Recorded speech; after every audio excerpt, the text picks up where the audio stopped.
scurried him away from it. Gee. Oh, brother. Yeah. Well, I know now he's sort of carried on the tradition of Sunday golf with you. Yeah. So that's kind of neat. Yeah. Now that Grandpa's gone. Yeah, I appreciate it. The trouble is he's got to come. See, I used to drive there and meet him at the golf course, but now he's got to come all the way out here to get me, and then all the way back at night to bring me home. And it's a little too much, but oh well. Well, I know that's been a bright spot in your week. Yeah. To do that. So. Yeah, and then I stay over there for dinner because he's such a good cook. Frankie was a fantastic cook. So was Vince, and so is Bobby. Bobby is a different kind of a cook. Mm-hmm. He's a wild game kind of and fish cook. But the boys were all good cooks. Linda was a good cook, but Mary, Mary is not. I mean, I don't know. Mary never got into it. Well, she's probably pretty good at ordering food. Yeah. Yeah. Real good at that. Yeah, she's not interested in, and it's probably my fault because I never really taught her anything, I remember thinking of my mother, Linda, as she could make something good out of anything. Yeah.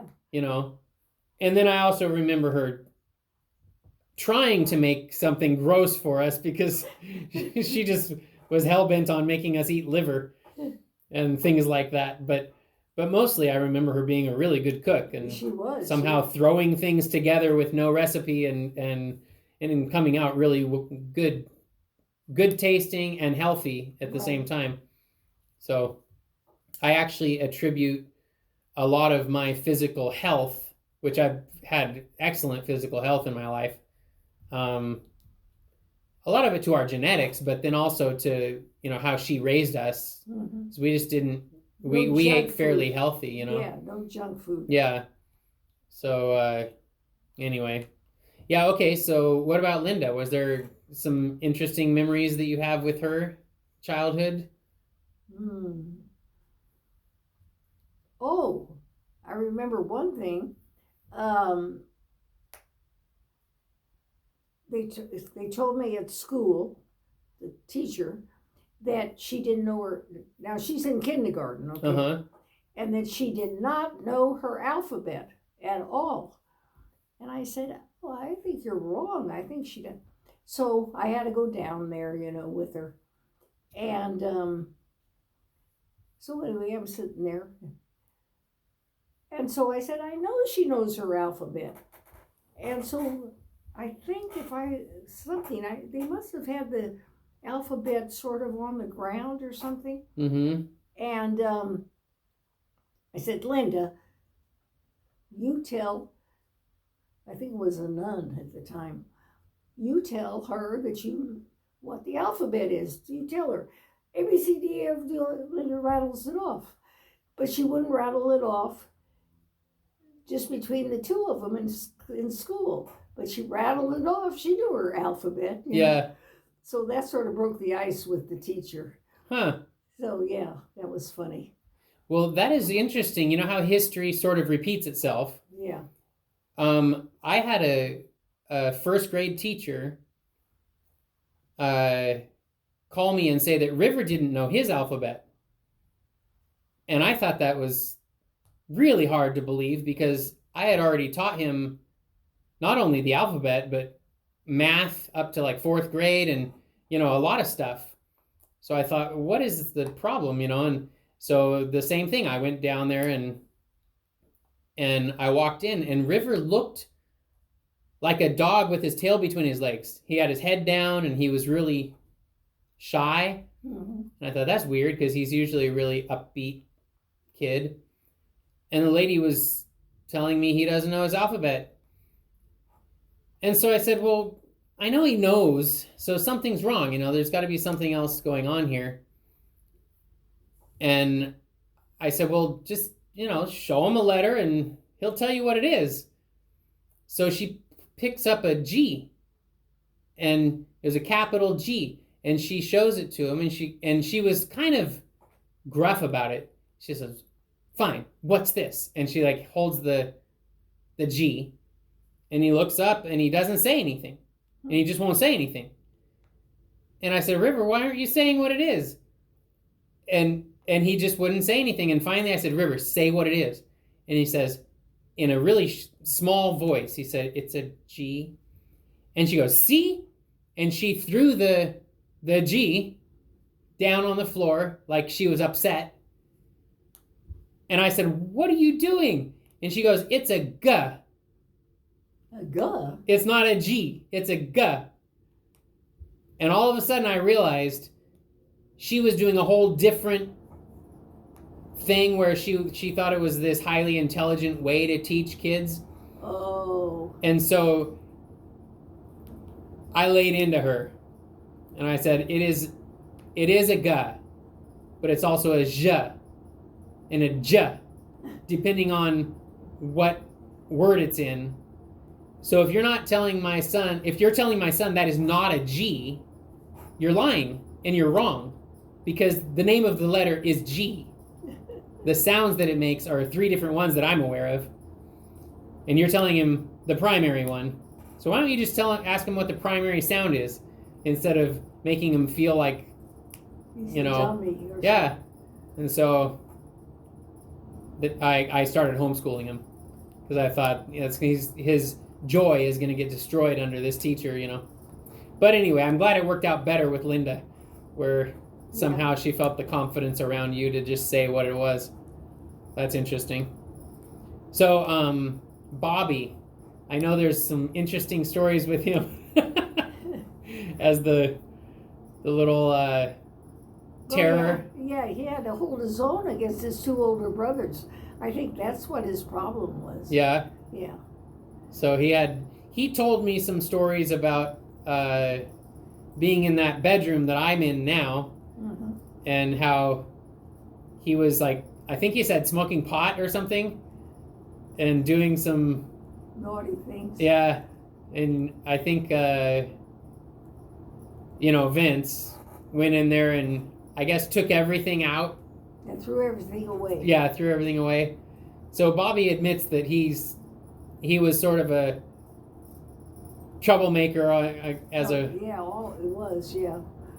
And then you told me a story that I just can't believe, but Vinny told me the same story, that when you guys would go swimming at Castlewood, Bobby just wouldn't listen, and so you tied him on a leash to a tree. Yeah, with the rope. Yeah, to a tree.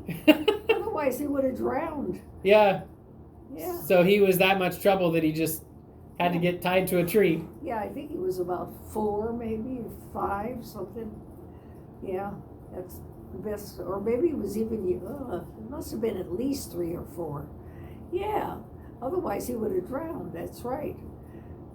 That's so interesting. So do you remember what his reaction to being tied to the tree was? No, I don't remember. I don't think he rebelled it, that I remember. He just figured, I guess I'm stuck here now. Yeah. And then if we went shopping, like one time we went to a department store, my mother and I and him. He loved to hide, Oh. and we couldn't find him. And finally we heard a little noise. He had hidden himself amongst all these dresses and stuff. Uh-huh. Because he was trying to hide from us. But he always tried to hide from us. Yeah, that was another thing that wasn't too good. Which must have been frustrating, because you want to go to the next place and you can't find him. Right. Yeah.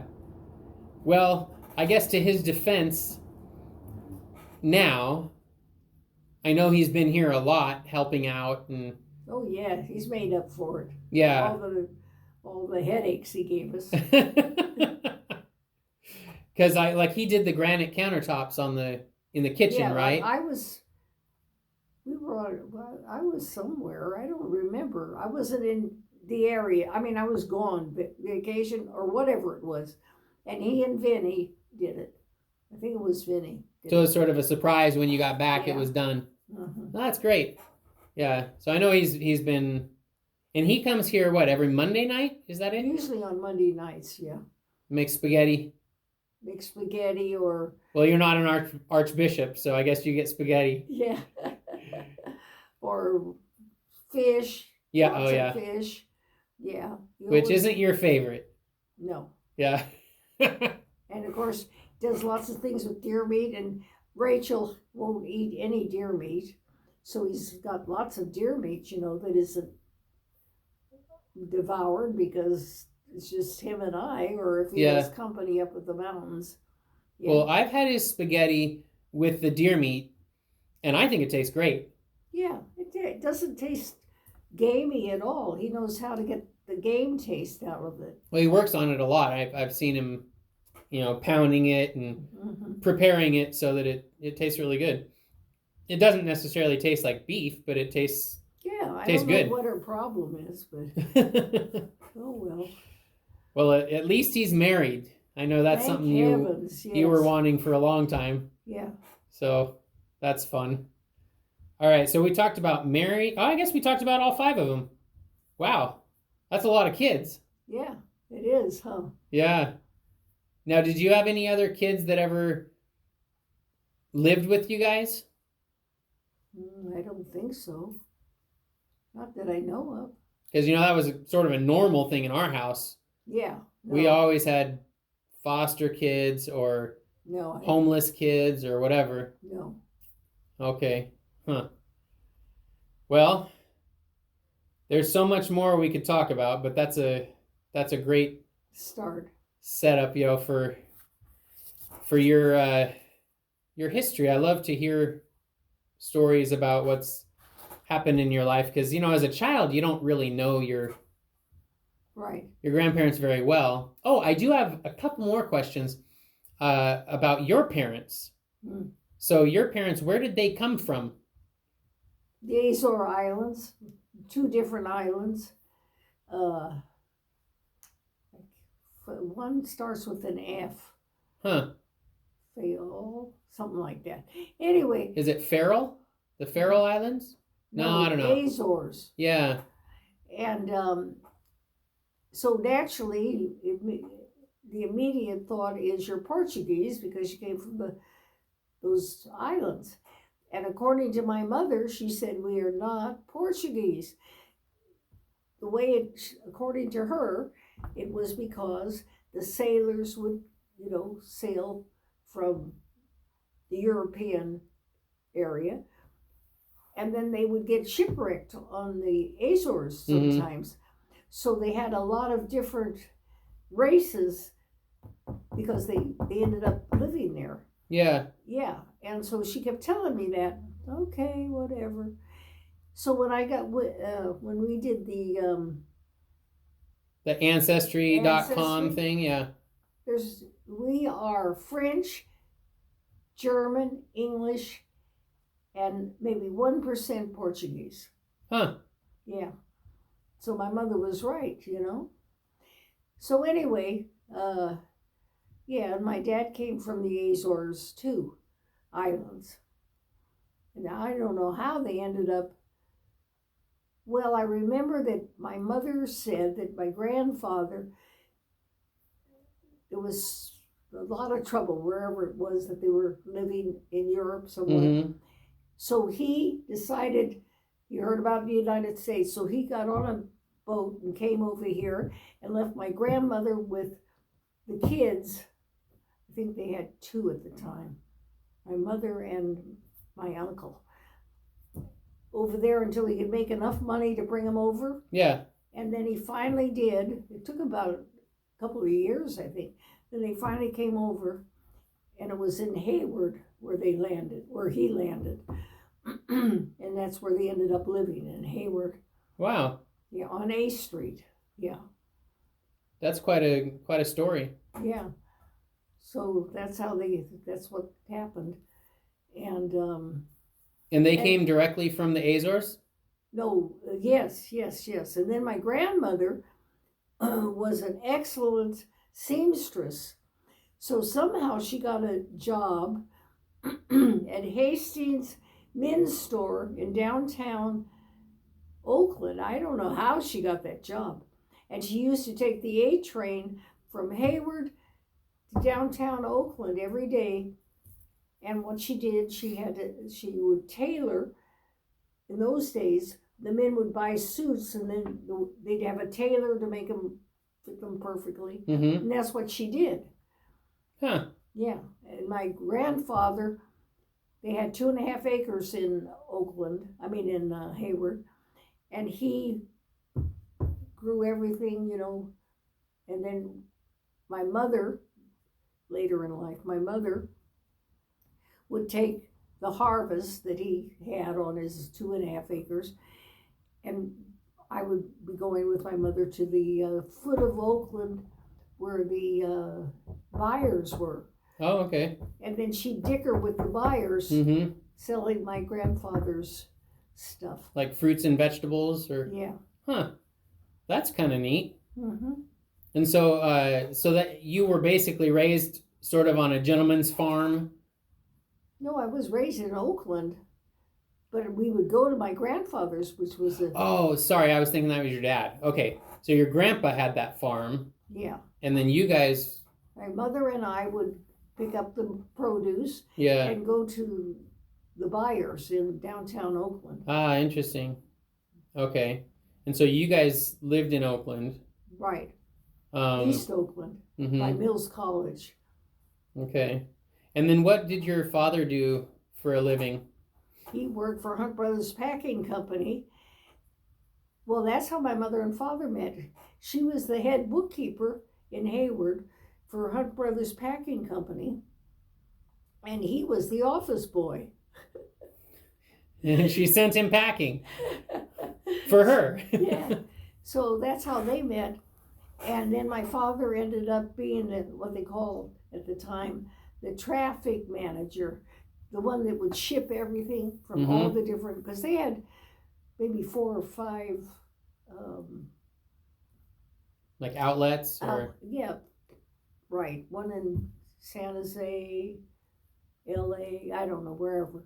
And he would be the one that arranged for the different areas to send where the food, wherever it had to go. They called it the traffic manager. Yeah. So that's primarily what he did. Yeah. As a job. Yeah. Worked for Hunt Brothers. Yeah. What so did she. Yeah. Did you have any like traditions or special things that you guys did every week or every month or? We were just ordinary, nothing exciting. Go to the movies once in a while. Go to church every Sunday. I don't remember that we did anything much. Oh, we would go to Santa Cruz or Yosemite. That was or there was another place, Redwood, up in the Redwoods. I forget the name of it. But those were the places we'd go for vacation. Huh. Camp out, Yeah. So you did camping. Yeah. And he probably only had, 2 weeks a year or something to... Yeah, not very long. Yeah. Yeah. So you'd go camping as a family. Yeah. Yeah, well, there were only 3 of us. Yeah. My mother and dad and me. I was an only child. Yeah, so we would go to... there was this one place, Redwood something, but I can't remember the name. I really liked that place. That was fun. And then... What is that sort of near where Matt and Heidi live? In Eureka? Or was it not that far? I don't think it was that far. Okay. Can't remember. Because I know there's a lot of redwoods. Yeah. And but state parks and stuff up there. But I can't remember now where it was. Uh-huh. Yeah. Where else did I go? Yeah, that was the main vacation was going up to the Redwoods or Yosemite. Oh, and Russian River. We'd go there sometime. Oh, really? Yeah. Huh. We had friends that used to be our next door neighbors, Mm-hmm. and they moved to Russian River. So then we went there a couple times. They invited us up. I kind of want to go to Russian River. So why did you like the redwoods so much? Oh, I don't know. Used to camp outdoors, and It's so pretty, the trees and all that. And they were the big giant. Yeah, the big Yeah. giant trees, yeah. Yeah. There is something sort of majestic and mystical almost. Yeah, and then they'd have, the rangers would have something at night, they would have a bonfire and they would do things, yeah. That's fun. Yeah. Do you remember doing any junior ranger hikes or activities? No, but Mary sure did when she was growing up. No, I don't remember that. Mostly just with the family, my mom and dad. Well, that's cool. Mm-hmm. So the Redwoods, Russian River, Yosemite. Yeah, and I used to belong to the YWCA. That's where I learned to swim. I used to do a lot of things at the YWCA, and during World War II, dance with all the sailors, and learn that there was the North and the South. I remember the ships came in, and Friday night, my mother ran the jukebox or the record machine. Yeah.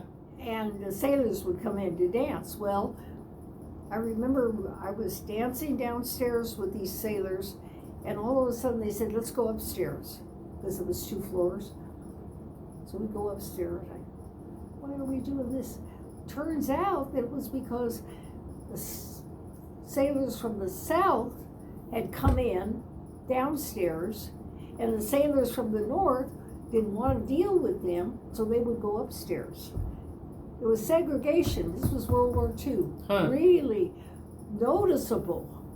And now, were the ones from the South black, or was it just they didn't want to get in fights? They were all white. Yeah. So what's the... It's because of the segregation. They were, in fact, I remember going on a couple of cruises in the deep South, and man, it was still very much alive down there. So you're saying just because of the Civil War, right? That down there, the white people down there didn't like the Northerners or the... Yeah, it was really segregated. Yeah. It still is a little bit. Uh-huh. In Georgia, and it's still segregated. Not that obvious, but there's still some. Wow, that's interesting. Mm-hmm. Yeah, well, that's kind of fun. So your mother would watch you dance with the sailors while she played music. Yeah. She ran the record machine at the YMI in downtown Oakland. And where was your father? I guess he was home. Yeah, where else would he? Yeah, he stayed home. Well, we went, and it was on Friday night. Friday or Saturday night. Yeah. That's where I met this one sailor from, I think he was from Virginia. And he used to take me out a lot, date me a lot. My mother loved him. She really liked him. And after he was stationed at Alameda, and then, well, he wanted to marry me, but I was only 18, and I was too close to my parents. I couldn't see that. So he finally left. My mother kept in touch with him till she died. Wow. Yeah. What was his name? His last name was Talley. And he became working for the government, and he went in the diplomatic corps or something. And he went, as my mother told me, they would send him to France or England, all over the world. Huh. So I would have really been sitting good, Yeah. being married to a diplomat. But oh well. Yeah, he was really a nice guy. And, yep. So that was my boyfriend for quite a while because he was stationed at Alameda for a long time. Yeah. And so when did you, how old were you when you and Vince got married? I was 20 and Vince was 21. Okay. Huh. It's funny how 2 years seems like a long time when you're that age. Right. You know, now it seems like nothing. Right. Huh. Well, thanks for spending all this time sharing all this stuff.